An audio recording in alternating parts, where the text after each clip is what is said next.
Hey, what is up guys? It's your boy Speed here, and today I wanted to look at skiter's DK. I feel that when watching Team Falcons, a lot of people overlook skiter because, he's playing with Malrine, he's playing with skiter, and he's playing with crit. People love these players. They see them as star players, explosive players, and I think skiter doesn't get enough credit from time to time for how good Team Falcons is.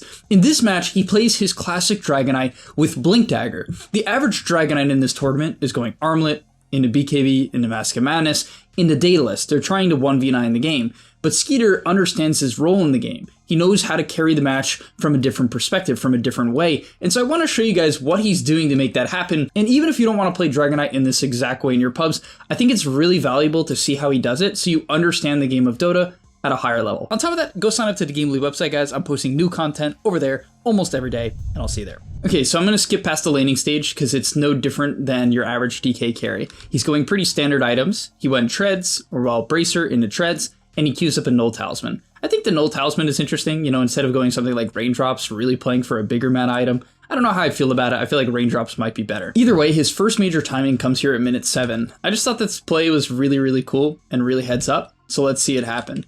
Around the 7-minute mark, the Dawnbreaker ends up TPing mid. This is pretty uncommon where both the position 4 and the offlaner TP mid around the Wisdom Rune timing, but this is just one of those random games where that happens. And to me, this is why skiter is such a good player. Plays like this are really impactful and really important for me for seeing a top level player. They don't play the game like just some random game of chess or a chess opener where you're moving piece by piece in a very set way. He's adapting to the situation incredibly well. The Muerta's not here, the Dawn is not here, and he runs for the Wisdom. And Dragonite is not good at this. The hero isn't overly quick. It doesn't have a good way to get out if it gets ganked, but he sees the opportunity and is able to snag the Wisdom. His next impactful play comes only a minute later, and skiter is the best player in the world at this. I'm not kidding.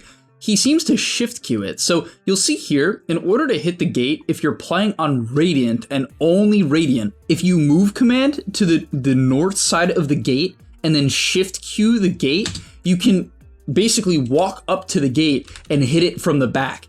And this speeds up the gameplay by a lot. It makes it much harder to read. And skiter does this multiple times a game if he's playing heroes like Gyro or Dragonite that are very strong when hitting the gate. He's able to give vision of the Shadow Fiend here. He waits for his Huskar to come over, pops to Dragon form, which gives bonus movement speed, and of course the increased stun cast range, and they pick up a huge kill on Ame. So immediately he's picked up the Wisdom Rune, he's done a very efficient gameplay to hit up Ame on his Shadow Fiend, and now they Roche. I mean, this is obviously very specific to Huskar, but I thought it was cool. So at the 10-minute mark, he does slow down the pace of the game, going back to the back camps, and this is good, right? I think a lot of people go one or the other, where if they're playing hard carry, they're like playing some sort of Slark and they're going crazy, just fighting off cooldown, or they're playing something like Naga or Alk and they're just constantly farming. He's doing the in-between here, and it's really impactful. He knows when to slow down the pace of the game.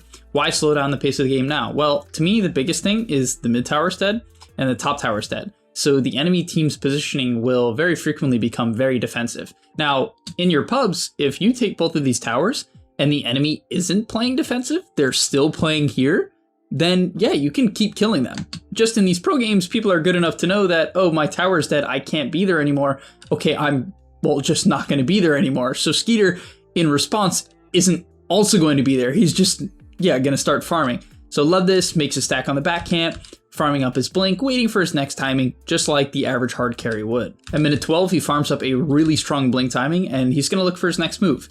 In this game, his next item is going to be Mage Slayer, and he buys this in the majority of games. I think it is 10 times better than Orchid.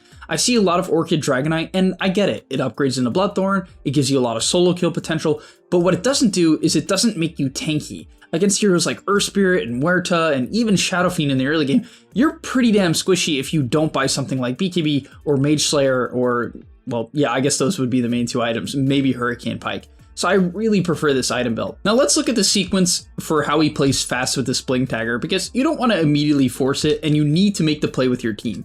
At level 10, he takes his 15 damage talent, pretty standard skill build, 2 points Breathe Fire, 2 points in the cleave, 2 points in the stun. Usually with carried Dragonite, you're maxing out the cleave. With this version, you actually max out the stun because, you're the Blink Stunner. So he comes mid, smokes mid. This is very good to do. If you're going to play a high tempo safe laner, you want to usually pair with your mid hero because they have the most levels and most mid heroes tend to be very high tempo, right? So it's good to make the smoke play with the support plus the mid. It makes these plays much more reliable as they break up the hill. Unfortunately, they broke on a very well positioned Crystal Maiden, so they don't find the kill, but they at least flush the enemy team out. And most importantly, they're giving information to Bristleback, right, to Amar, so that he knows he can comfortably free farm. And this is why Skiter is so important in this sort of lineup and so important in this sort of team where, you know, the Bristle or Amar is playing this highly greedy hero. You can't have Dragonite just AFKing back camps because, well, they're going to invade the Bristleback. Not a guarantee. It depends how far ahead Malrine is in his lane, right? If he stomps mid, they probably won't invade the triangle, but you get the point. Skiter is preventing Bristleback from getting run over. Also, this fight shows the importance of having a blink stun. He tries to save Malrine, doesn't happen, ends up getting rolled on. This was just a mistake from XM. Nice positioning from Amar to come in from the outpost and clean up the kill. And he's able to kite around the outside, waits for the blink dagger. Notice how his positioning is actually very, very far away. Just doesn't want to get the blink canceled. Waits, continues to have patience, does get canceled by a raise here. Nice play from Mame. And I really thought he was going to stun PYW here, but he makes a very heads up play to know that they can kill the Shadow Fiend, right? Which for a second, it got a little sus. Nice ulti from Mame, but he's able to kite it out. Again, waiting for his blink to come back up. He was really good about that. I mean, in this case, it was just his ultimate coming back up and his stun coming back up, but kiting around his W, kiting around his blink, and they end up winning the fight. Now, something I do want to note is when you're playing Dragonite, this hero is reasonably bad without his ulti. It's not the worst, but it's pretty bad. And so at the 25-minute mark here, they were sieging top. The ulti runs out, and so he heads back and starts farming pretty defensively. It's just a good habit to have. On top of that, I do want to mention a couple of things. First of all, his items and his talent. So at level 15, DK becomes an even better initiator, 300 health. He was also lucky enough to get his shard from the Tormentor. This fireball shard, it got nerfed like a billion times. It used to be really, really broken. And then Dragonite was like one of the best offlaners in the game, but it's still pretty good. And he's lucky to get it from the Tormentor. And then finally, I just want to show he pushed out the bottom wave and immediately reconnects. And if you're trying to play fast paced, this is how you do it. This is how you stay farmed or continue to get farmed while being high tempo. It's just lane creeps. Lane creeps give the most gold, guys. If you want to play fast but still get farmed, the formula is really straightforward. It's just lane creeps and then connecting to your team. If there's anything you can take out of this video, it's that for the most part, unless he was farming in major timing, his goal has been push out a wave, TP for his smoke, push out a wave, run to his team. It creates a lot of map pressure as well as get you farmed. It's a no-brainer. If you're trying to play fast, your gameplay revolves around lane creeps, almost never neutrals, unless, again, you're trying to slow down the game for a major timing like Blink. So upcoming here is one of my favorite smoke plays in the game, and I recommend you guys steal this in your pubs. Yeah, it can be hard to coordinate random players in pubs, but it's effective. Basically what you do is in the late game, if you've taken a lane of racks or you've taken a tier 3 tower, you can now smoke up the hill.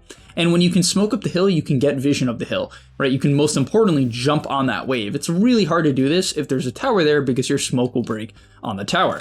And so they smoke up. Of course, it's his job to lead. His lion also isn't even a Blink lion. It's a Glimmer Solar lion. And so he absolutely has to go first this game. And they are able to find the Earth Spirit, blow him up. And I love his item, right? He's got the pike, can kite out. And so now even if they go on him, it's going to force him to have to overcommit really, really hard. He gets glimmered, he gets solared, he's got a 4-staff. I mean, he's totally fine. And that's the importance of going items like this. Yeah, he could buy a BKB. I think BKB would be fine this game. But what's really good about Hurricane Pike is it makes you much better at sieging as well. I think that's another reason why they like Dragonite so much. If you do manage to build a lead and you have Dragonite, you have your siege hero. Right, you have your initiator and you have a siege hero in one. So you get a lot more freedom to pick cheese heroes because the majority of cheese heroes in Dota, guys, they don't siege that well.